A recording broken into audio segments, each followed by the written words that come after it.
The lawyer slid the paper across the table and said, "Your father left specific instructions.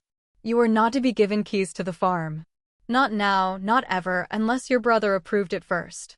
I stared at the paper for a long time before I trusted myself to speak. My father had been dead 11 days. I had driven 6 hours for his funeral, sat in the second row because my brother had taken the first, and now I was being told that, even in death, my father had built one more wall between us. Why, I finally asked, would he do that? The lawyer just shrugged and said the same thing he'd probably said to 100 families before mine. "I just read what's written, ma'am. I don't know the reasons." I left that office with my hands shaking, and I made a decision right there in the parking lot. I was going to that farm whether anyone approved it or not. I just didn't know yet that what I'd find behind that barn door would change how I understood my entire childhood. My name is Rachel Maddox. I'm 41 years old, and I grew up outside a small town in central Ohio, the kind of place where everyone's mailbox is shaped like something: a tractor, a rooster, a tiny red barn. My father, Walt, ran 60 acres of corn and soybeans his own father had left him, and for most of my life, that farm was the only home I knew. I work as a dental hygienist now, 2 towns over from where I grew up. I've got a husband, Mike, who installs HVAC systems, and a 14-year-old son named Tyler, who thinks farms are something that exist mostly in video games. I left Ohio's rural roads when I was 23. My older brother, Dale, never left. Dale stayed on the farm his whole life. He worked it alongside our dad from the time he could drive a tractor, and somewhere in there, he became the son my father actually talked to. I became the daughter my father loved the way you love something at a distance, fondly, but carefully, like he didn't quite know what to do with me once I stopped being a little girl who followed him around the barn. That's not a complaint. That's just what was true. The thing about growing up the way I did is you don't notice the small slights until you're an adult looking back and counting them up like loose change. I remember being 19 and asking my dad if I could borrow the truck to drive into town for a job interview. He said the truck was Dale's to lend, not his, even though Dale wasn't even home that day. I remember being 26, newly married, and bringing Mike out to the farm for the first time, watching my father shake Mike's hand with this stiff, formal politeness he never once used with Dale's wife, Carrie, who he hugged like she'd always belonged there. Small things. I told myself they were small things. When Tyler was born, my father drove 4 hours to see him in the hospital. He held him for maybe 10 minutes before handing him back and saying he needed to get back for evening chores. Dale's daughter, Emma, born 2 years later, got a crib my father built himself out of farm lumber, sanded and stained over an entire winter. I used to joke about it at family dinners. Guess I should have been born with a tractor license, and everyone would laugh, including me, because laughing was easier than asking why. The barn itself had always been a strange subject in our house. There was the main barn, where the equipment lived, where Dale and Dad worked every day, doors wide open, dust floating in the light. And then there was the old barn, set back behind the tree line near the property's edge, the one everyone just called the back barn. Nobody went in the back barn. Not me, not Dale, not even my mother before she passed when I was 17. It's got rotted flooring, my father told me once when I was maybe 12 and curious. "I don't want you breaking your leg in there over a stack of old junk." I accepted that. Kids accept what they're told. But I remember once, walking the tree line during a game of hide-and-seek with Dale, seeing my father standing at that barn's door with a padlock in his hand, glancing over his shoulder like he didn't want to be seen putting it on. I never thought about that moment again until I was 41 years old, standing in a lawyer's office, being told I wasn't allowed back there. The years after I left for college were when the gap really opened up. I'd call home and my father would talk for 2 minutes about the weather and the crop yield, then pass the phone to Dale like there was nothing else to discuss with me. Dale and I weren't enemies, we were never enemies, but somewhere along the way, he became the keeper of our father's attention, and I became someone who visited twice a year and got updates secondhand. There was a moment, maybe 8 years ago, that I didn't understand the weight of until much later. My father had a minor stroke, minor enough that he recovered fully within a few months, and during his recovery, I drove out every weekend for almost 2 months to help. I cooked, I cleaned the house, I sat with him while Dale ran the farm. When my father was back on his feet, he gathered the family for a dinner. I thought, foolishly, that this might be a moment where he said something to me, acknowledged it. Instead, he stood up at the end of the meal and toasted Dale for keeping this place running, for being the one I can count on. He didn't mention me at all. Dale, to his credit, looked uncomfortable.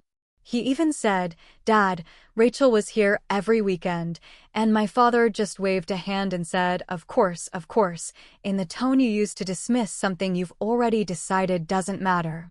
I drove home that night and didn't call for 3 weeks. Nobody noticed. My father's health started declining for real about 2 years ago. Heart trouble, the kind that comes with a list of medications and a cardiologist's number you keep in your phone. I made the drive more. Even though every visit felt the same, Dale and Dad talking shop at the table, me washing dishes in the next room, half listening.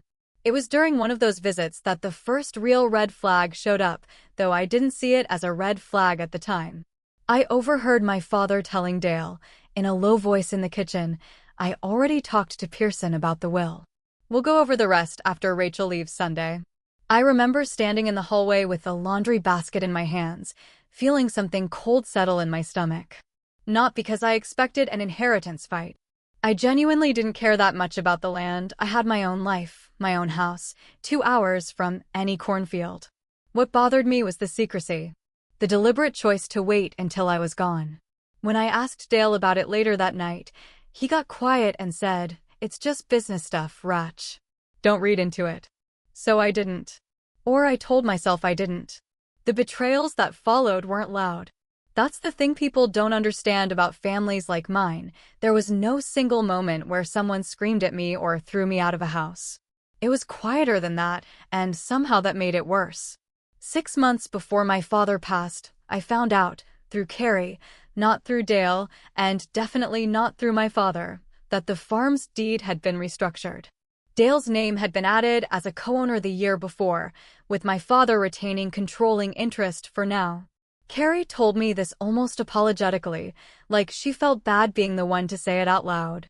"He didn't tell you?" she asked. "No," I said. "He didn't tell me." I called my father that night and asked him directly. He didn't deny it. He just said, in that flat, closed-off voice he used whenever a conversation made him uncomfortable, it made sense for tax reasons. "Dale's the one working it." "You could have told me," I said. "I'm telling you now," he said, like that settled it. I hung up the phone and sat on my back porch for a long time, watching Tyler shoot baskets in the driveway, feeling something in me go quiet and resigned in a way that scared me more than anger would have. The major betrayal, the one that still makes my chest tight when I think about it, happened 4 months before my father died. I'd driven out for what I thought was a routine visit. My father had asked me to come because he wanted to talk about some paperwork, which by then had become code for things I wasn't going to like. I sat across from him at the same kitchen table I'd eaten breakfast at as a kid, and he told me, without much preamble, that he decided to leave the farm entirely to Dale. "You'll get the life insurance," he said. "That's fair." "That's more than fair, actually, given what the farm's worth." I sat there for a second, processing it, and then I asked the question that had been sitting in the back of my mind for months. Is this about money? Or is this about something else? My father's jaw tightened. "What's that supposed to mean?" "It means I want to know if you ever actually wanted me to be part of this place," I said. "Or if I've just been visiting somebody else's farm my whole life." He didn't answer that. He looked down at the table, and for a second, just a second, I saw something on his face that looked almost like guilt. Then it was gone, replaced by the same hard, closed expression he wore whenever he didn't want to keep talking. "The farm goes to Dale," he said again. "That's decided." I left that day without finishing my coffee. Dale called me that night to apologize, sort of, in the careful way he always apologized for things that weren't really his fault. "I didn't ask for this, Rach. I want you to know that." "I believe you," I told him. And I did. Dale wasn't my enemy. He never had been. But knowing that didn't make the hollow feeling in my chest any smaller. My father died on a Tuesday morning in March of a heart attack, alone in the farmhouse kitchen. Dale found him an hour later when he came in for coffee before chores. I won't pretend the funeral was anything but strange. People kept telling me how close my father and I must have been, a man and his only daughter, somebody's aunt said, squeezing my hand, and I just nodded, because explaining the truth felt disrespectful to a dead man in a casket, even one who hadn't made things easy for me. It was at the lawyer's office, 11 days later, that I learned about the will's final provisions.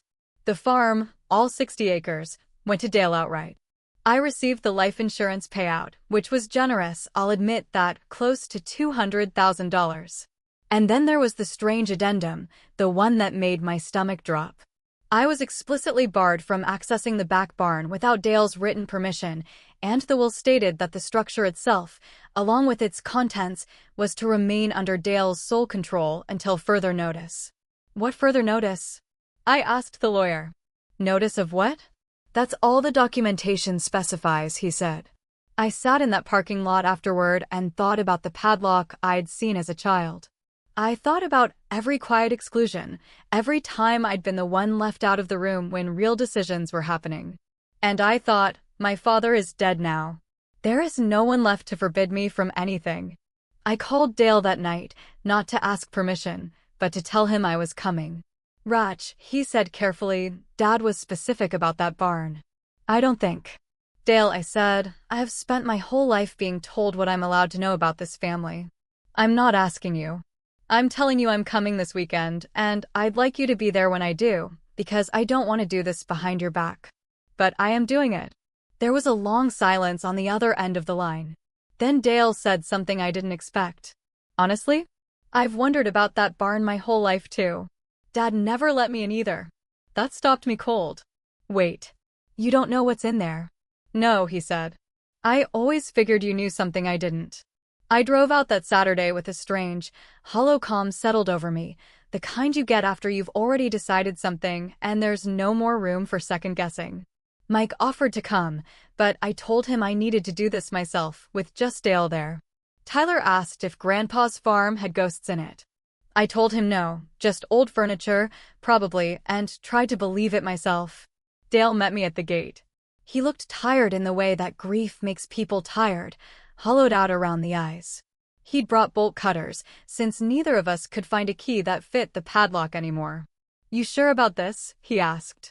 No, I said honestly. But I'm doing it anyway. The bolt cutters bit through the old padlock with a crack that felt louder than it should have in the quiet of that field. The door groaned open on hinges that hadn't moved in years, and dust came pouring out into the afternoon light like something exhaling after a long time holding its breath. What was inside wasn't furniture. It was boxes.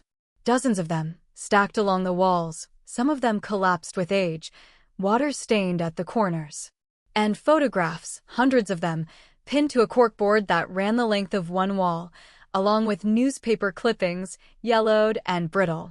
Dale found the light switch, an old pull-string bulb that flickered twice before holding steady, and in that dim yellow light, we both saw the same thing at the same time. The photographs were of a woman.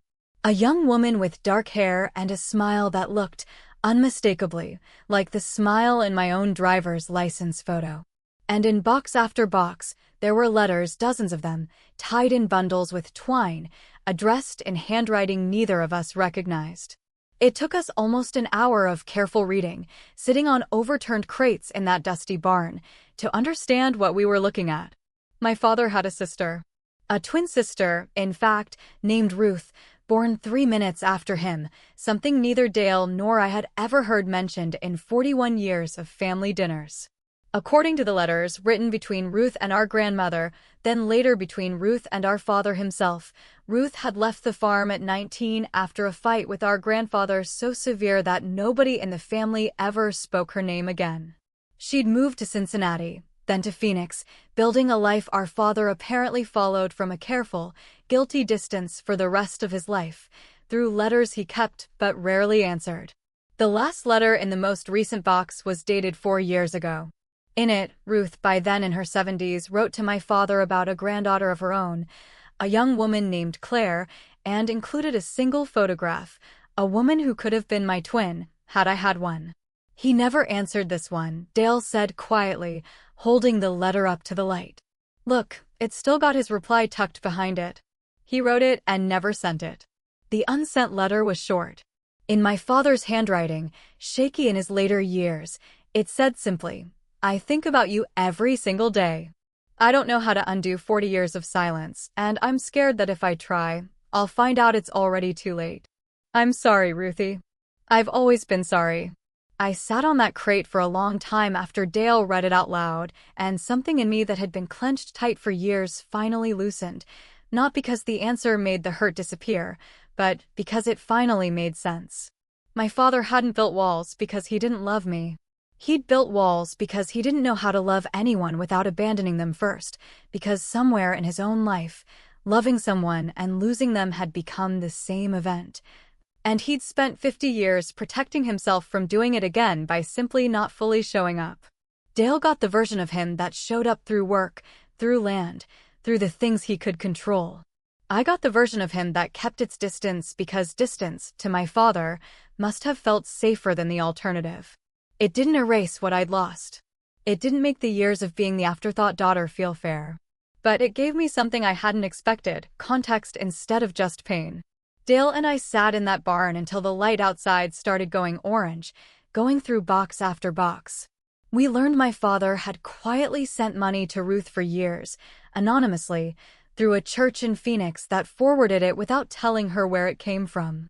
We learned he'd kept a folder of newspaper clippings about her wedding announcement, a photo from a community newsletter, a brief mention of her in a local Phoenix paper about a retirement party. He had followed her whole life from 60 acres away and never once picked up the phone. He was a coward, Dale said at one point, not cruelly, just stating it plainly, the way you'd describe weather. Yeah, I said. I think he was. We didn't say much else for a while after that. The turning point for me wasn't dramatic. It happened about a week later, sitting at my own kitchen table with Mike, going through the box of letters I'd taken home with me. I decided two things that week. First, I was going to find Ruth, or her granddaughter Claire, if Ruth herself was no longer living. My father had spent his whole life unable to close that distance, and I wasn't going to let his fear become my inheritance too. Second, and this one was harder, I decided I was done waiting for Dale, or anyone else in my family, to acknowledge the years I'd spent feeling like an afterthought. I wasn't going to demand an apology nobody alive could give me anymore. I was just going to stop performing the role of the daughter who didn't mind being left out. If family gatherings happened, I'd come if I wanted to come, and skip them if I didn't, without guilt either way. It wasn't revenge. It wasn't even really about my father anymore. It was just a boundary, drawn late, but drawn. Finding Claire took about 3 weeks of searching, public records, an old church directory Dale dug up, a Facebook group for a Phoenix neighborhood association that, miraculously, had a woman in it who remembered Ruth from her bridge club. Ruth herself had passed away 2 years earlier. Claire, when I finally got her on the phone, cried before I'd even finished introducing myself. My grandmother talked about your dad until the day she died, Claire told me. She never stopped hoping he'd call. I told her about the barn, about the unsent letter. I read it to her over the phone, and she was quiet for a long moment afterward. He really kept all of that, she said. All these years. He did, I said. He just never figured out how to do anything with it. We talked for almost 2 hours that first call. Claire turned out to be 38, a high school English teacher in Tempe, divorced, with a teenage son almost exactly Tyler's age. We talked about her grandmother, about the family neither of us had known we had a piece of, about how strange it was that 2 women who'd never met were suddenly, undeniably, family. The natural consequence of all this, the part one think the universe handles better than any revenge plot ever could, was watching Dale finally see, in black and white, decades of evidence of the same emotional distance he and I had both lived inside our whole lives, just aimed at someone else first. It didn't make him bitter toward our father's memory. If anything, it made him gentler with me, in a way he hadn't been able to access while Dad was still alive and Dale was still trying to be the good son who didn't ask questions. He called me a month after the barn on a Sunday evening. I keep thinking about how Dad treated you, he said. I think I always knew it wasn't right, and I think I let it happen because it was easier for me. I'm sorry, Rach. I should have said something. A lot of times, I should have said something. I told him I appreciated that, and I meant it. I didn't tell him it fixed anything, because it didn't, not entirely. But it was something real, finally, instead of another quiet thing nobody named out loud. The final conversation that mattered most to me wasn't with Dale. It was at the cemetery, about 2 months after the funeral, when I drove out alone to my father's grave for the first time since the burial. I stood there for a while, the wind moving through the cornfields behind the cemetery fence, and I said the things out loud I'd never said to him while he was alive. I found Ruth's letters, I told the headstone, feeling a little foolish, but saying it anyway. I found Claire. I'm going to know that side of the family you couldn't let yourself know.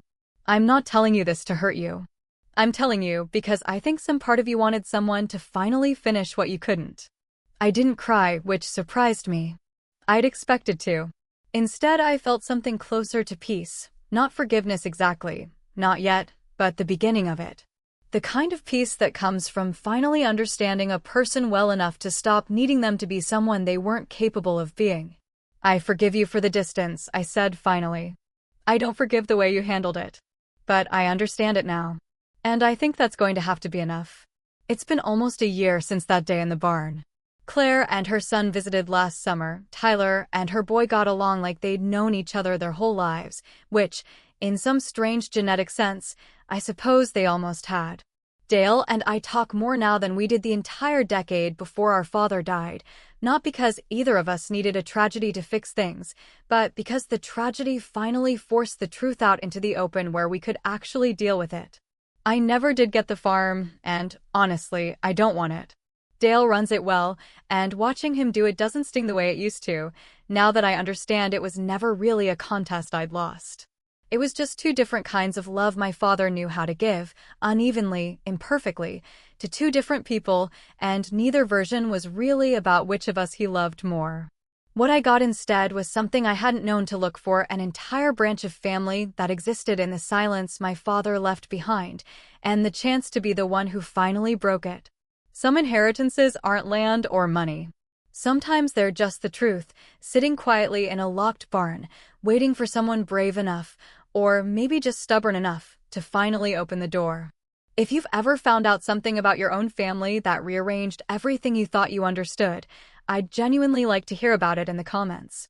And if this story meant something to you, consider subscribing. There are more stories like this one coming. True stories about the families we come from and the truths we eventually have to face.